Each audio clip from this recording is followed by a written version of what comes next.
Hello student, कैसे आप लोग। आशा करते होंगे अच्छे ही होंगे। तो जैसा कि देखिए बोर्ड पे हमने एक प्रश्न लिखा है। हमने इसके पहले वीडियो में दो चर वाले रैखिक युग्म समीकरण को हमने कंप्लीट कर लिया था। तो हमने कहा था कि कुछ एक्सरसाइज हैं जो अच्छे क्वेश्चन हैं, उसको हम लोग वीडियो नंबर 3 में देख लेंगे। विलोपन और प्रतिस्थापन विधि से कैसे क्वेश्चन बनते हैं थ्योरेटिकल वाले। तो देखिए कुछ महत्वपूर्ण प्रश्न। पहला प्रश्न ये है, देखो सबसे पहले ये सुन लीजिए। इस टाइप के क्वेश्चन में ना बच्चे को कहाँ गलती होती है, समीकरण बनाने में। समीकरण जल्दी उनसे बनता नहीं है, समीकरण नहीं बनता तो क्वेश्चन नहीं हल कर पाते हैं। तो समीकरण बनाने के लिए आप लोग को करना क्या होगा, ध्यान से क्वेश्चन को पढ़िए, पढ़ते हुए अपने समीकरण को कंप्लीट करिए। ठीक है, तो एक बार पहले क्वेश्चन पढ़िए। यदि किसी भिन्न के अंश तथा हर दोनों में 2 जोड़ दिया जाए तो वह 9/11 हो जाती है। तो क्वेश्चन ही बोल रहा है कि कोई भिन्न है, उसके अंश और हर दोनों में 9/11 जोड़ दें। अरे सॉरी, अंश और हर दोनों में 2 जोड़ दिया जाए, इसको अंक में लिख दें। तो आप लोग को देखिएगा, दोनों में 2 जोड़ दिया जाए तो 9/11 हो जाती है। यदि अंश और हर दोनों में 3 जोड़ दिया जाए तो वो 5/6 हो जाती है। तो भिन्न ज्ञात कीजिए। तो इसमें ना माना जाता है, पहले कोई भिन्न तो हमको पता है नहीं कौन सा भिन्न है, तो हम मान लेते हैं कि माना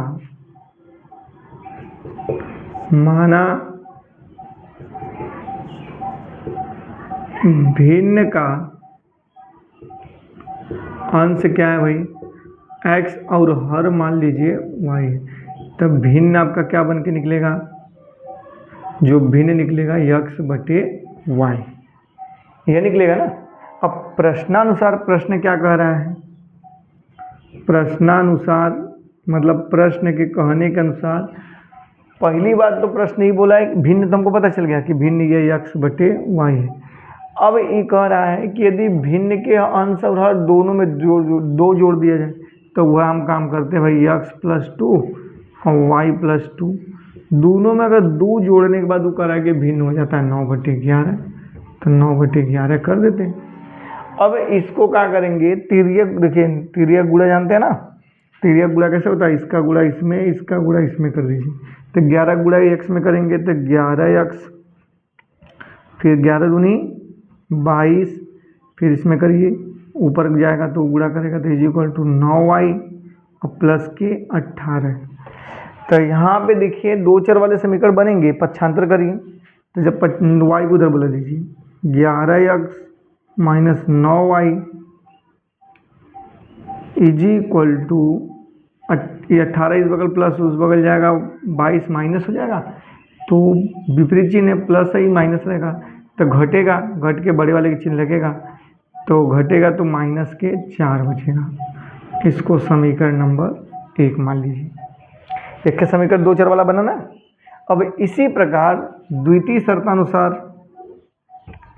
पहली बात ही बोला है, यदि अंश और हर दोनों में 3 जोड़ दिया जाए तो वह काम करिए भाई, अंश ले लीजिए, इसमें 3 जोड़ दीजिए, हर में भी 3 जोड़ दीजिए, तो कह रहा है भिन्न 5/6 हो जाता है। तो वो बात हमने कर दिया, अंश और हर दोनों में ये भिन्न यह था, इसके अंश में 3, हर में भी 3 जोड़े तो भिन्न 5/6 हो जाता है। अब भी तिर्यक गुणा करके 2 समीकरण बना लीजिए। 6 गुणा करेंगे 6x + 18 = 5y + 15, 5×15 y को उधर बोल लीजिए। 6x - 5y = जब 18 उधर जाएगा तो -3। समीकरण नंबर 2। अब 2 समीकरण आपको निकल गया। अब आप फ्री हो, चाहे प्रतिस्थापन विधि से हल करिए, चाहे विलोपन विधि से, क्योंकि इसमें कहा नहीं है कि इसको प्रतिस्थापन विधि या विलोपन विधि से करिए। तो हमको 2 रैखिक समीकरण मिल गया, तो इसमें हल करेंगे कैसे भाई। यहाँ से आप x की वैल्यू y के पदों में निकाल लीजिए। क्या मैं लिख सकता हूँ, या y के वैल्यू x के पदों में, किसी का भी जिसका आपको अच्छा करे लगे। तो y को इधर भेज दीजिए, 3 को इधर लिखा दीजिए। तो 5y = 6x प्लस के 3 हो जाएगा। इसमें किए क्या है, इसको इधर भेज दीजिए, इसको इधर ला दिए हैं। तो क्या y is equal to 6x plus 3/5 लिख सकते हैं? प्रतिस्थापन विधि में यह ना होता है कि किसी भी दोनों समीकरण में से किसी एक को पकड़िए और किसी एक का मान दूसरे के पदों में निकाल दीजिए। तो हमने y का मान x के पदों में निकाल दिया। अभी y का मान समीकरण नंबर 1 में रख दीजिए। y का मान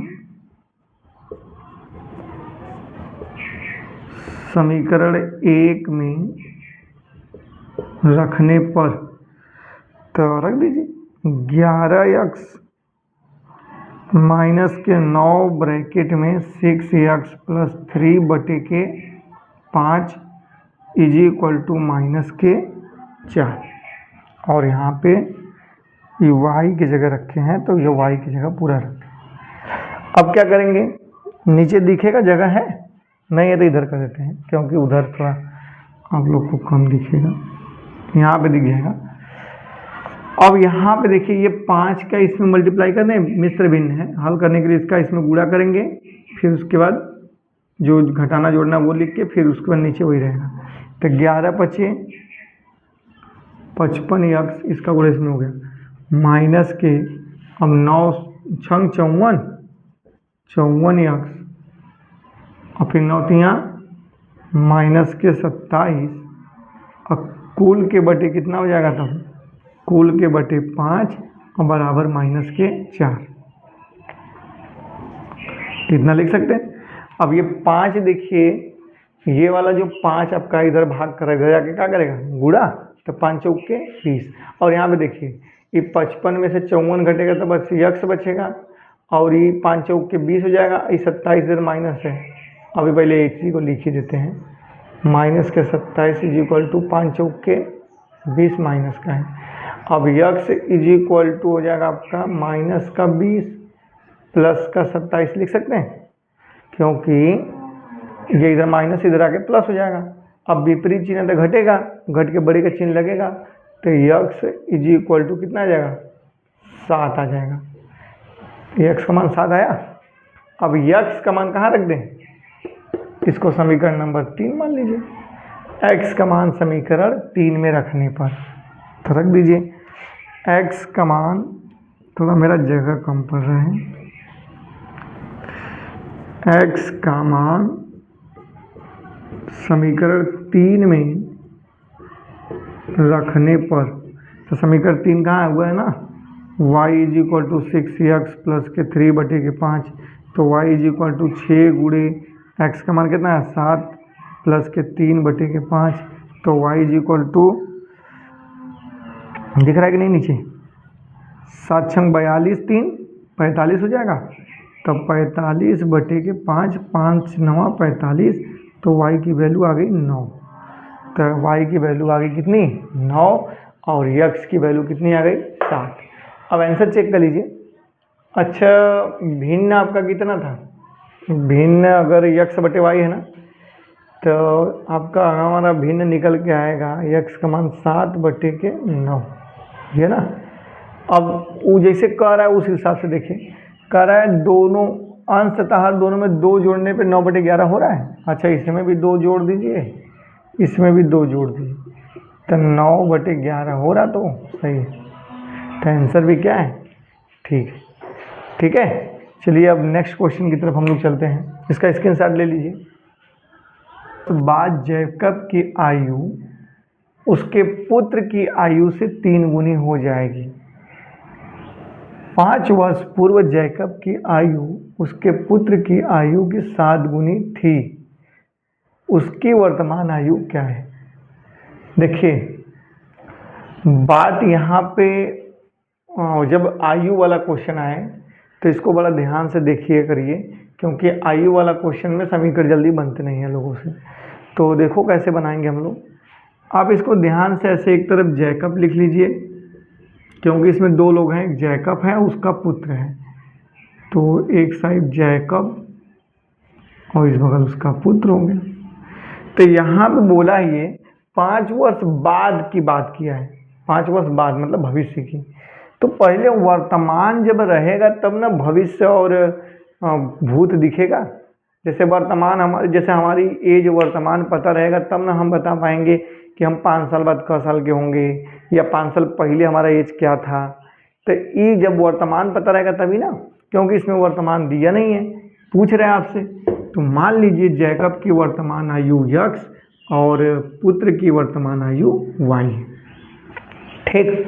अब इसके बाद ये बोला है कि 5 वर्ष बाद जैकब की, अच्छा जब वर्तमान निकल गया तब 5 साल बाद की जब बात कर रहा है तो 55 साल जुड़ेगा इसमें, हाँ तो 5 साल बाद ये मान लीजिए, और ये वर्तमान आयु है, वर्तमान है, और यहाँ 5 साल बाद, 5 साल बाद की वैल्यू क्या हो जाएगी x + 5, और इन्हें भी 5 साल बढ़ जाएंगे।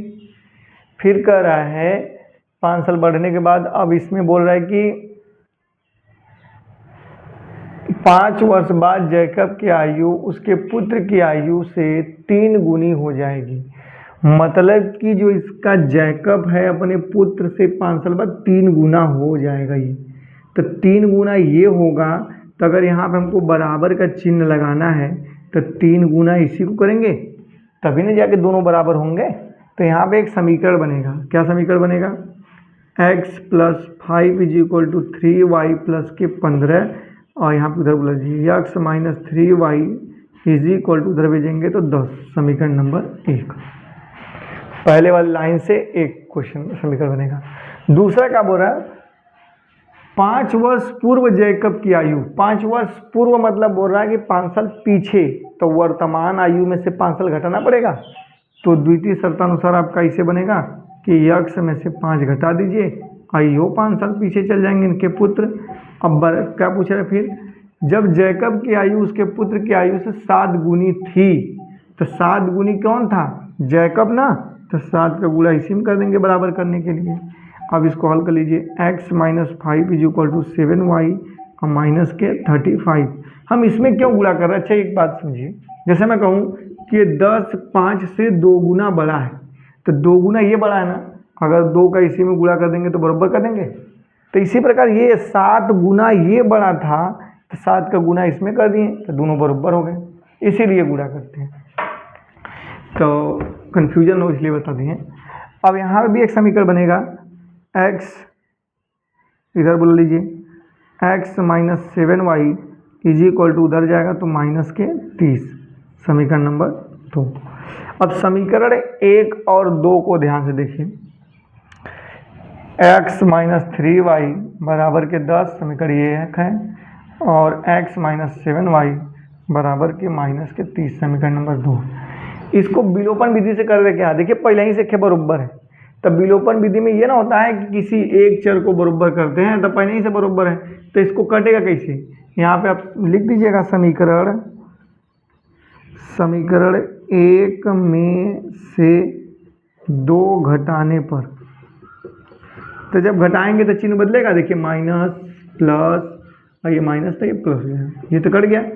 अब विपरीत चिन्ह है यहाँ पे, ये प्लस है ये माइनस, ये वाला तो भूल ही जाएंगे, प्लस माइनस विपरीत चिन्ह घटेगा तो कितना आएगा 4y, और बराबर के यहाँ पे देखिए ये भी प्लस ये भी प्लस, 30 30 40, तो y बराबर कितना आ गया 40/4, 4 रहा में 40, तो y बराबर आ गया 10। y का मान कहाँ रखें, y का मान समीकरण 1 चाहे समीकरण 2 में रख लीजिए। तो y का मान कहाँ रख देते हैं, y का मान समीकरण 1 में रखने पर, तो समीकरण 1 में रख दीजिए y का मान x - 3 × 10 बराबर के 10, तो x - 30 बराबर के 10, तो x = 10 + 30, तो x = 40। x का मान भी निकल गया 40, y का मान निकल गया 10। तो इस प्रकार देखिए x और y का मान निकल गया, मतलब y कौन है, पुत्र, पुत्र की वर्तमान आयु कितना है 10, और पिता की वर्तमान आयु कितना है 40 जैकब का। अब क्वेश्चन देख लीजिए सही है कि नहीं, 5 वर्ष बाद ही 45 साल के हो जाएंगे, और ये हो जाएंगे 15 साल के, 5 साल बढ़ेगा ना उम्र, तो 15 या 45 3 गुनी हो जाएगी, तो ठीक है। तो इसी प्रकार इसमें अगर 5 साल पहले जाओगे तो ये 35 हो जाएगा, ये 7 हो जाएगा, 5 वर्ष पूर्व, तो 5 हो जाएगा, तो 5 सते 35, 7 गुना हो जाएगा। तो आंसर ठीक है इसका। अब ऐसे ही क्वेश्चन आप लोग भी बनाइए, क्वेश्चन पढ़िए, 2 तो समीकरण बनाइए। समीकरण बनाने के बाद उसको चाहे प्रतिस्थापन विधि से चाहे विलोपन विधि से हल करिए। आशा करते हैं आप लोग को समझ में आया होगा। इसका स्क्रीनशॉट ले लीजिए और वीडियो को ध्यान से देख के क्वेश्चन को लगाइए। धन्यवाद।